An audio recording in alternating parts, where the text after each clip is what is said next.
Hi there. You may have come across this video today to learn more about phrasal verbs.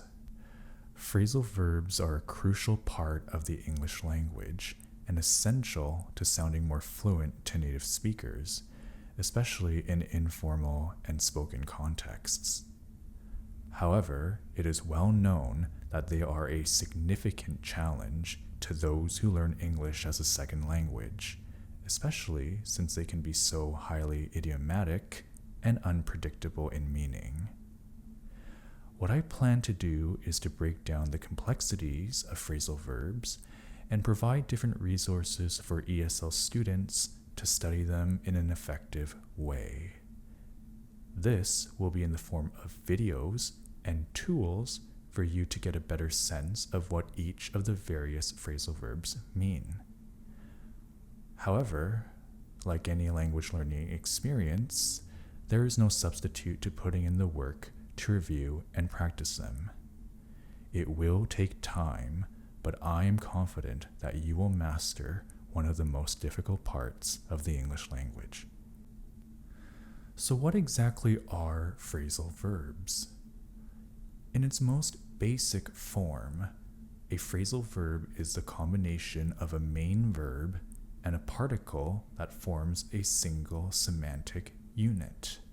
For instance, consider the main verb look and the particle up.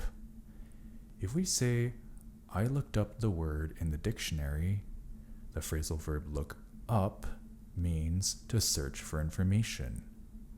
Now you realize how challenging phrasal verbs can be, because if we remove the particle up and just say, I looked the word in the dictionary, it is now grammatically incorrect. And what makes this even more difficult is that the individual parts of a phrasal verb usually cannot help you to guess the meaning. With our example of look up, the particle up as a direction does not give us any clues that it means to search for something. Both of them must be together for this specific meaning to occur. One more thing to consider are the different types of phrasal verbs.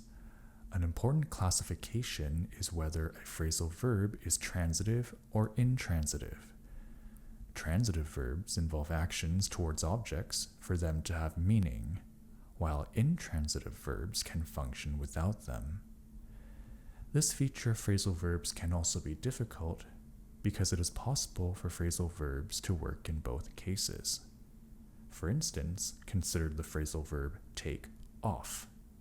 As a transitive verb with an object, this meaning involves the removal of something, like in the sentence, I take off my shoes. However, the meaning is entirely different as an intransitive verb because in this case, take off means that something is leaving the ground and flying. For example, you can say, the plane took off at 9 a.m. and landed at 11 a.m. You see that there are two entirely different meanings of take off. And this is just one out of several reasons why phrasal verbs are so challenging for English learners. I hope that today's introduction to phrasal verbs gives you a better sense of what they are and how they work. I intend to release these longer form videos to explain different aspects of phrasal verbs and to analyze longer texts that contain many phrasal verbs. If you find this video useful, please consider subscribing to this channel and following me on Instagram and TikTok for my shorts, where I do more quick explainers of individual phrasal verbs.